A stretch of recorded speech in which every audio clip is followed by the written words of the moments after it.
Hey, this is Ava Unit 4A for CollectionDX.com. In this review, I will be highlighting the transformation, special features, and other notables of the VF-1A Super Valkyrie Hikaru Ichijyo version from the 1984 feature film Super Dimensional Fortress Macross, Do You Remember Love? This particular set belongs to the Origin of Valkyrie line, which was released in 2008 by Bandai to commemorate the 25th anniversary of the beginning of the Macross saga in 1982. The interesting thing about this set is that it's never been released before. The VF-1A Hikaru version was seen exclusively in the Do You Remember Love movie, but it was never seen in the series. Even though the model itself has been seen before, Hikaru didn't fly it. He didn't fly it in the series, but he did fly it in the movie. So the interesting thing is that Takatoku Toys did not exist when the movie came out, because they folded under just before the movie came out. So Bandai acquired the rights to it, and so this is the first time that the VF-1A movie version for Hikaru has been released. So this is the first time that this particular toy has ever seen the light of day. And so here we are starting out in fighter mode. The landing gear on the nose is spring powered. Pull back on this, and ouch! I did this. History just repeated itself.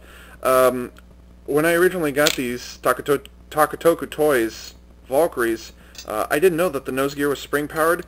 So when I pulled that first gear on one of the others, the landing gear literally bumped into my knuckles. So, like I said, that's history repeating itself. The back landing gear are also spring powered, but they have these nice little doors on them, which close everything up.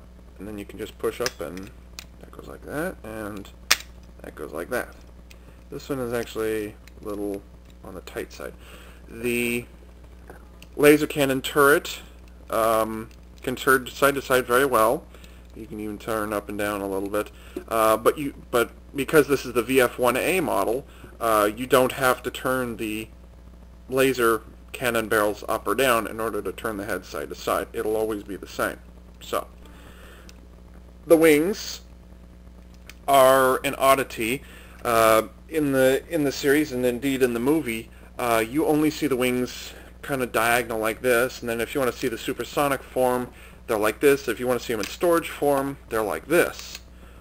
Well, for whatever reason, the wings can also open 90 degrees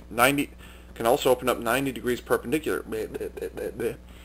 So I don't know why they do that, because I've never seen a Valkyrie with wings open 90 degrees like that, but it does nonetheless. And because of the transformation, the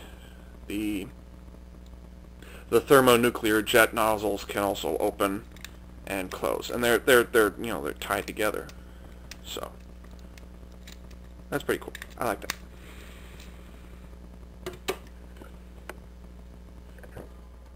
And now for the transition to gearwalk mode. Close up the landing gear. There's that. Now, you actually do see this variation in the movie a couple different ways, actually. But you can see the fighter with the VTOL capability with the engines pointed downwards. You can do that with it. And this also happens in the series as well. It's kind of rare, but it does happen. You can see the arms are still part of the undercarriage under here. So then you can tilt it up like that. Cool enough. Okay. Now we get on with the real transformation.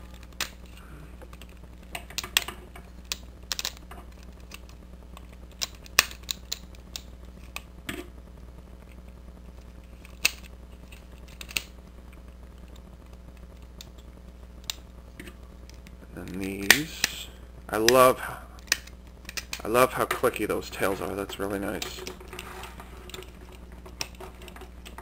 And we have the VF-1A in gearwalk mode. Very simple to transform. It becomes intuitive after a while.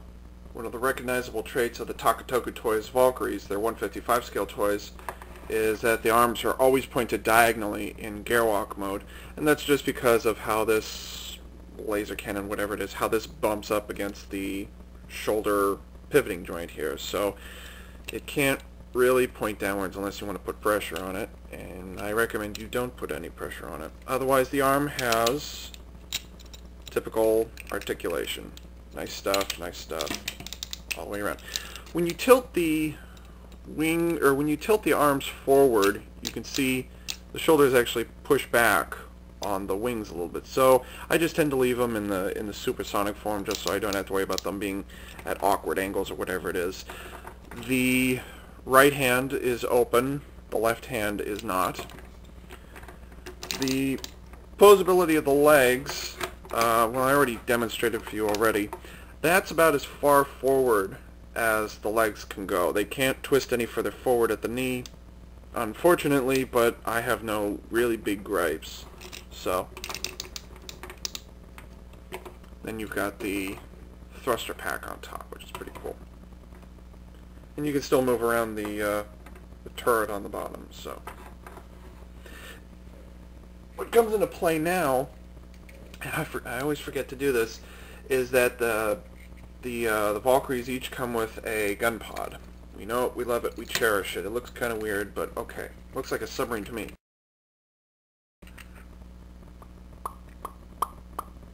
And you can only put it into the right hand, just like so.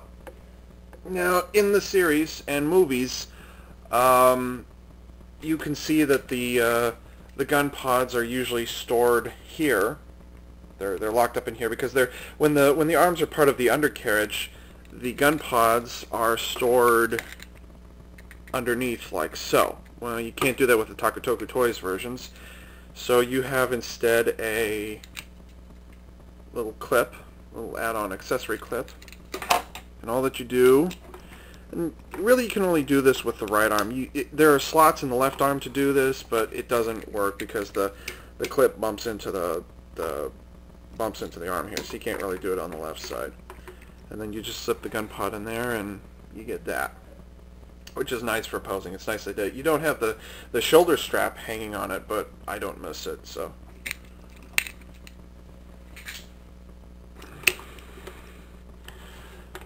And so those are the attributes of the Gearwalk mode. And now for the transition to Batroid mode. One of the problems that toy and model designers, anybody who had to physically build a transforming Valkyrie, one of the problems they always had was getting the hips from back here to way up here. Because there is no, there had to be a space between the chest and the hip, obviously, so that I could bend forward and backwards. Well, official line art says that there's a pair of hydraulic pistons which folds from under here to here, and it would just fold the leg down, and then there'd be a new hip joint would pop out of the nose, grab onto the hip, and then the pistons would actually let go, fold back into the torso, so you'd never see them again.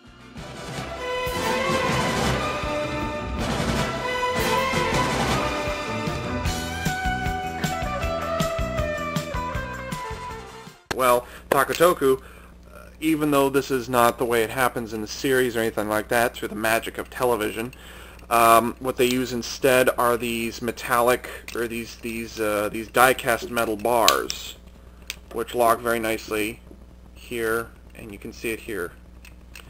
And it runs up along the inside of the engine intake. So that just folds into there like that.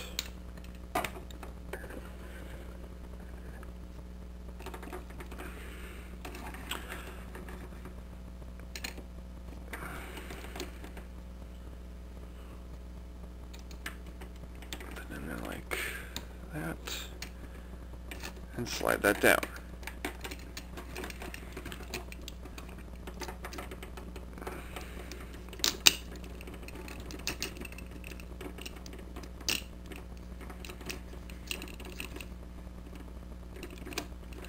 And then this goes into here. Or at least it's supposed to.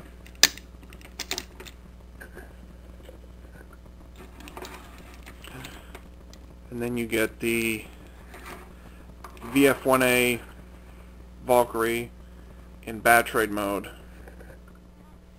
Batroid mode works pretty much the same as far as the arms are concerned. Full posability there. One of the details I like on here that I haven't seen on any of the others is that it's got these kind of targeting sensors or whatever they are in here, which, in my opinion, actually look more like the maneuvering thrusters that are down here. It only appears on the two movie versions of the Valkyrie, this one and the VF-1A Max Genius version. The legs, because the hips are no longer, you know, way up here, you can actually do that. If you want to be weird, you can do that.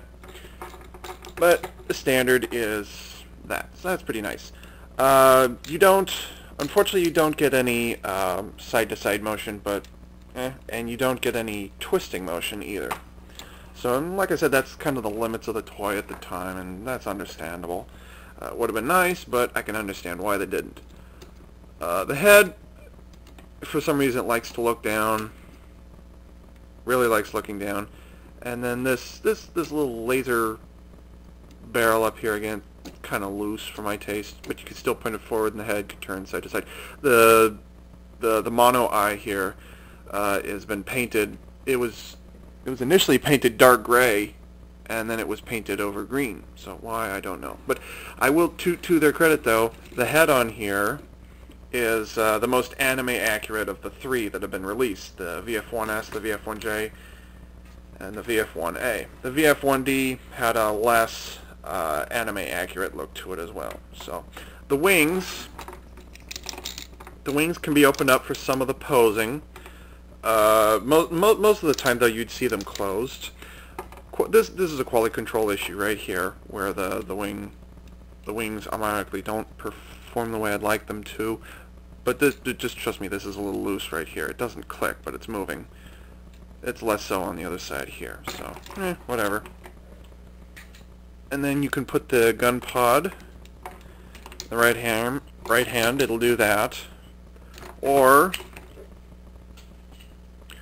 you can put the accessory clip on. You can do that like that. Yeah, close enough. Now, of course, this wouldn't have been a decent toy from the 1980s if it didn't come up with some kind of shooting weapon. Because after all, the Valkyries were capable of shooting. These are Gatling cannons, by the way. And so which means they're multi-fire or whatever.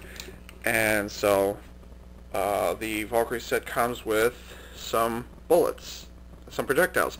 These, ironically, or coincidentally, are shaped more or less like the missiles that the Valkyrie carries when it's flying around. And I just so happen to have one already broken out. It's about an inch long. Easy enough, and all you do, just stick it in there. And keep in mind that these things are pretty powerful. Clearly they weren't worried about you poking out your eye or anything like that when they made these. So all you do, you're probably wondering what this little thing up here is. Well, this little sensor is the trigger.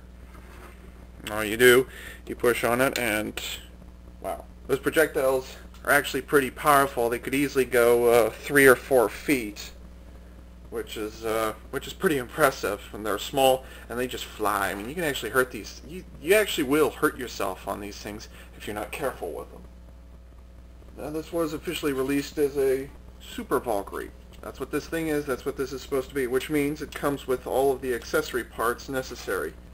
And the one thing I want to get out of the way is the coloring. And that is, the coloring is not accurate with what you see in the series, or for that matter, in the movie. Instead of being a dark blue from the movie or a standard light blue in the series, you actually get green. It's kind of a sea green. It's kind of a dark sea green, a forest green. Something, it's green. It's not supposed to be green. I've seen green in line art, but never when it was animated. So why it is that this stuff is green, I have no idea. Okay, it's really annoying. This toy was the toy was originally designed just as a standalone. It was just supposed to be, you know, the five projectiles, the cannon, the clip-on accessory, the thingy here, and that's it. I mean, it was just the standard Valkyrie that you've already seen.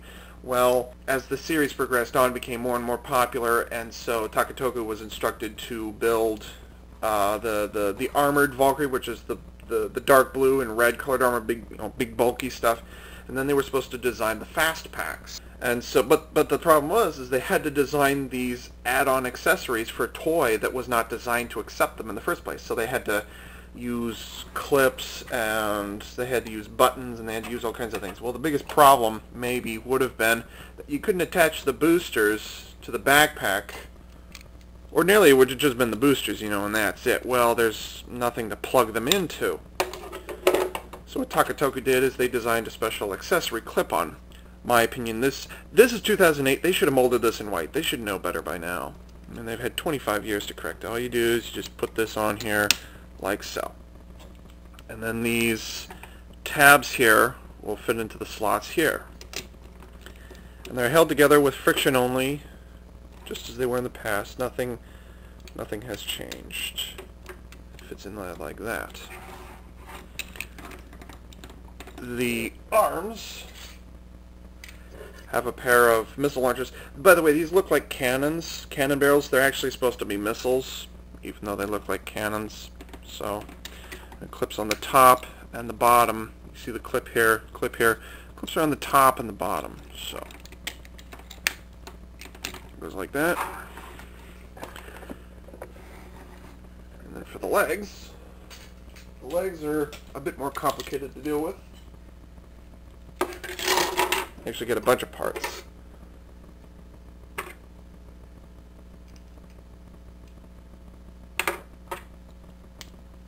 What you do, and these come in two parts, by the way. What you do is you've got a pair of tabs. You got a tab here and a tab here. It fits over the flight stabilizer here. You're supposed to hold it in place, and then you put the two tabs on the outside there, and what you do is you fit it into these two holes here and here. So you're supposed to hold it, but you can't hold it flush either because that sets it diagonally. It's clumsy and awkward by today's standards, but back then that was really all they could have done. If the Valkyrie had been designed from the start to accept the fast packs, this wouldn't have been an issue because you could see the strap of plastic that goes along here holding it in place. It would have been, you know, just simply plug and plug. Well, you can't do that with these. So that goes in there, and that goes in there, and it's just held together with friction. Taking it apart, or putting it back together, it makes me nervous that that thing's gonna pop, or they're gonna break eventually. And if you decide to just take it off as one piece, well, you risk having the tabs here break off just from flipping or putting it on and off. So now we have the VF-1A Super Valkyrie, which I think looks pretty cool. Because those arm gauntlet missile launchers are on there, you cannot place the tab for the gun pod. You can't put that on. And here we go with the transformation back to gearwalk mode. One of the issues that you have, yes, the wings are still loose. See this? See how bouncy that is? It's not supposed to be like that. That's a quality control issue. In order to prevent the backpack from falling over from the weight, there's a plastic bar that runs under here, and it presses up against the wings. And so if you were to open up the wings, because this is a new toy, this is literally fresh, mint, brand new, straight out of the box, the white colored backpack, the thruster pack, is strong enough to hold it in place. But as time goes on, that joint's going to get worn. It's not going to be able to hold itself up. So even though it can do it now in about 2 years or so, I'm guessing 2 years or so, that joint's going to get all worn out. So, but really you have to be able to let it do that. And by the way, don't put this thing on carpet.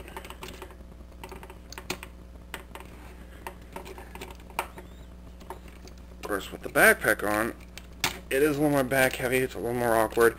It's a big bulky toy. I absolutely love it. I love it, I love it, I love it. Eh.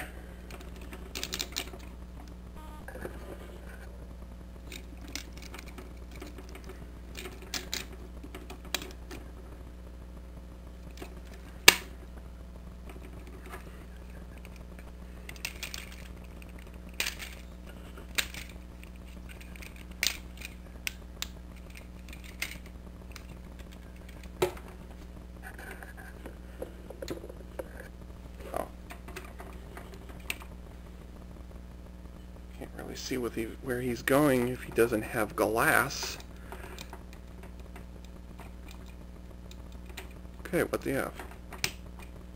Okay, close enough. And we have the VF-1A Super Valkyrie in Gearwalk mode. And now for the transition back to fighter mode. The only complaint that I ever really had about this toy is that you had to take the missile launchers off in order to get to the hand releasing mechanism. I'm taking it off just so I can show you, but that was one of the minor issues I had. You can, you know, put the arms back in easily enough. It's just when you have to pull them out that becomes a little irritating.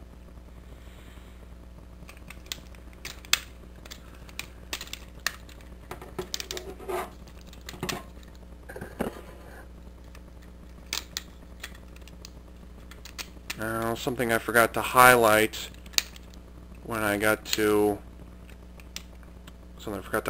was in fighter mode. Oh yeah, by the way, it does this specifically in the movie, you know.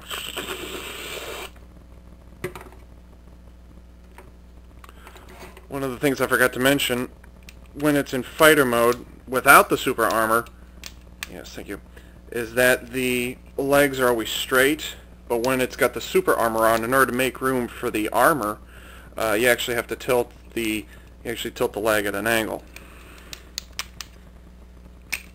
Landing gear. By the way, and ironically they're not on the other two, the blue and red lights that are here, triangular lights, are actually supposed to be on the doors of the aft landing gear. They're landing lights to help identify people on the ground, what direction that plane is facing as it's coming at you when you're on the Prometheus or the armored. Actually, no, the Prometheus wasn't in the movie. Yes, it was in the movie, but it was checked up. Yeah, you know what I mean. If you've seen the movie, you don't need me to tell you that. Jeez. A particular problem that came to my attention when I was reviewing the Origin of Valkyrie sets, which were released in 2008, there's some kind of a quality control issue which seems to apply to all of them.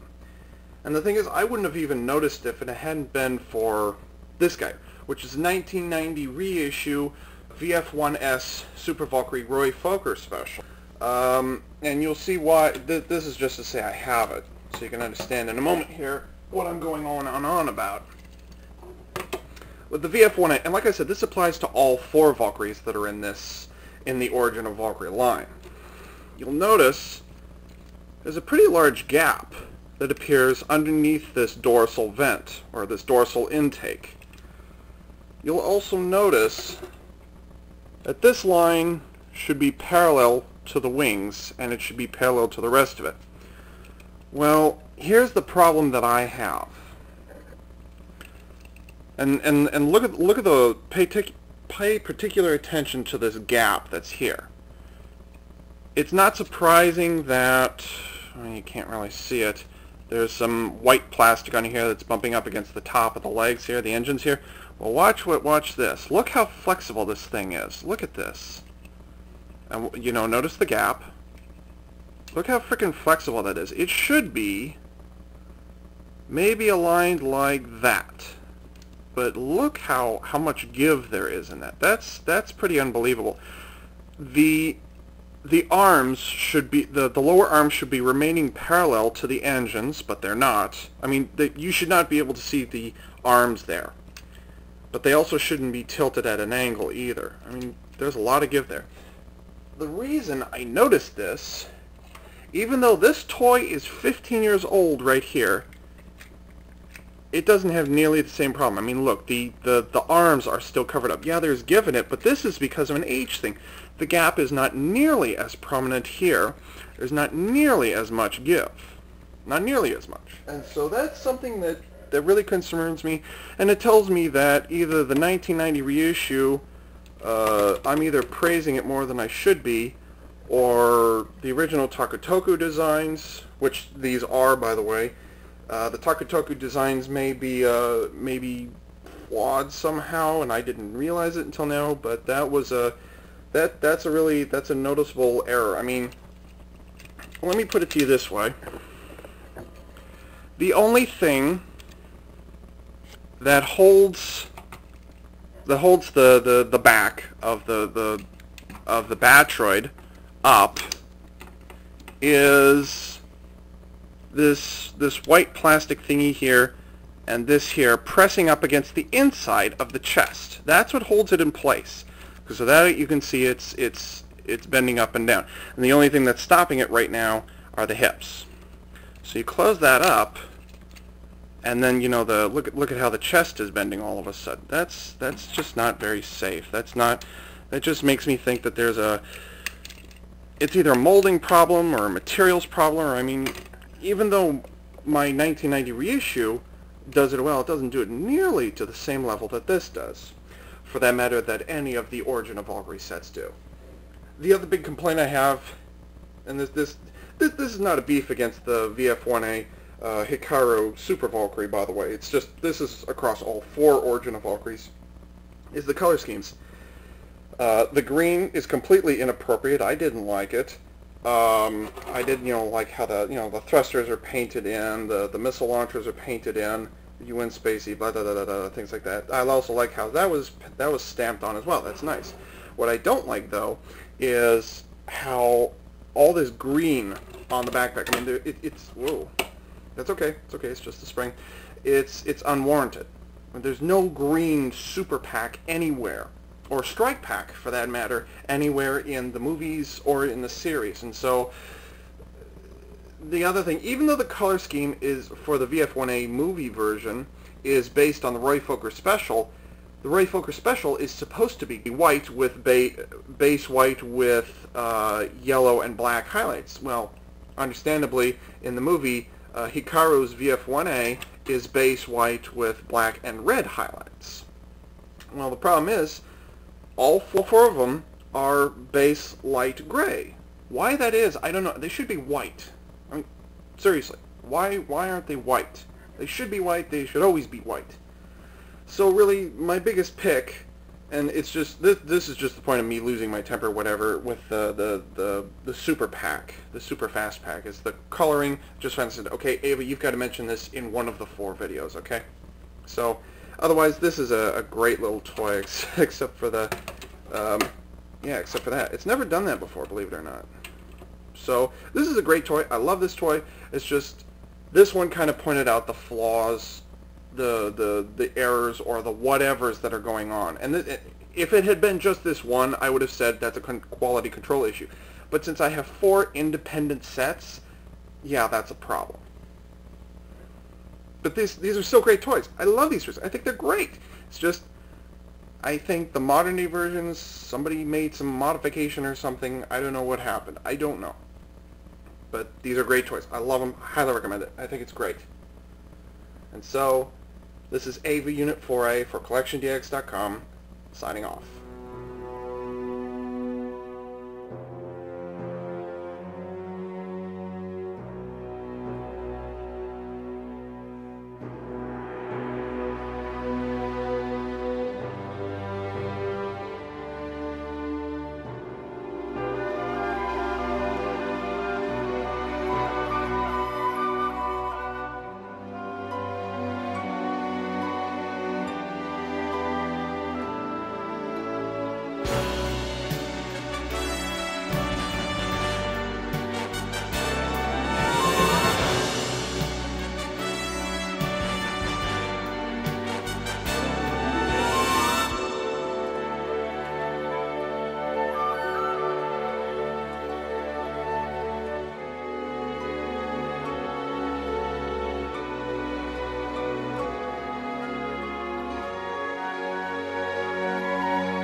Of Valkyrie sets have base light gray. A comedy of errors.